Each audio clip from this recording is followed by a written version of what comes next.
নমস্কার বন্ধুরা, আমার চ্যানেল লিপুই দীপিকাতে সবাইকে স্বাগত। আজ ফুলকপি রোস্ট বা ফুলকপি রেজালা বানাবো না, আজ বানাবো ফুলকপি কোরমা।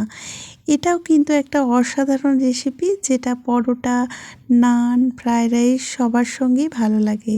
দেখো, ফুলকপিটিকে প্রথমে আমি গরম জলের মধ্যে ভাপিয়ে নিচ্ছি, আর একটু বড় বড় সাইজেই কেটেছি। তারপর একটু নুন দিয়ে দিচ্ছি।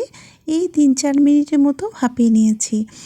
ভাপিয়ে নিলে যে ফুলকপির মধ্যে একটা গ্যাস থাকে, সেটা হয় না, আর গ্যাস অম্বলও হয় না, আর পোকামাকড় থাকলে সেটা পরিষ্কার হয়ে যায়। তারপর ভাপানো হয়ে গেলে জল ঝরিয়ে নিয়ে কড়াইয়ের মধ্যে সাদা তেল দিয়ে ফুলকপিগুলিকে দিয়ে ভালো মতো নাড়াচাড়া করে নিয়েছি। এখন কিন্তু নুন দেওয়া যাবে না, যখন ফুলকপির গাটি লাল লাল হয়ে যাবে তখন নুন দিয়ে দিয়েছি। এরপর নুন দিয়ে ভালো করে নাড়াচাড়া করে নিয়েছি। ফুলকপিটিকে একদম ভালো করে ভেজে নিয়ে তারপর একটি পাত্রে তুলে রেখে দিয়েছি।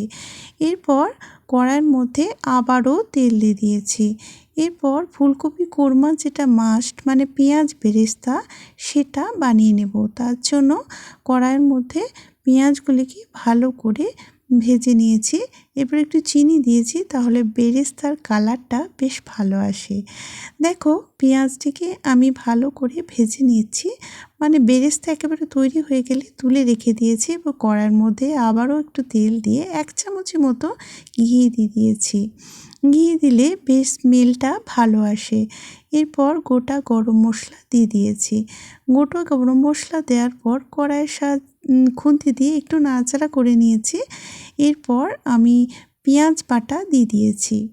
পেঁয়াজ বাটা দেওয়ার পর একটু নাড়াচাড়া করে তারপর 1 চামচের মতো রসুন বাটা দিয়ে দিয়েছি, আর জিরে, ধনে এবং আদা বাটা দিয়ে দিয়েছি। এরপর ভালো মতো মশলাটিকে কষিয়ে নিয়ে লঙ্কা গুঁড়ো, হলুদ এবং পরিমাণ মতো নুন দিয়ে দিয়েছি। এরপর ভালো মতো কষিয়ে নেওয়ার পর যখন তেল ছেড়ে দিয়েছে, তখন কাজু বাদাম বাটা দিয়ে দিয়েছি। কাজু বাদাম বাটা দেওয়ার পর ভালো করে নাড়াচাড়া করে একদম যখন আবারও তেল ছেড়ে এসেছে, তখন ফেটিয়ে রাখা টক দই দিয়ে দিয়েছি এবং আঁচটিকে একদম লো করে দিয়েছি, তাহলে দইটি কেটে যাবার সম্ভাবনা থাকে। তাই একদম লো আছে কষাতে হবে, এবং মশলাটি কষানো হয়ে গেলে তারপর ভেজে রাখা ফুলকপি দিয়ে দিয়েছি। এরপর ফুলকপি দেওয়ার পরও ভালো মতো কষিয়ে নিতে হবে।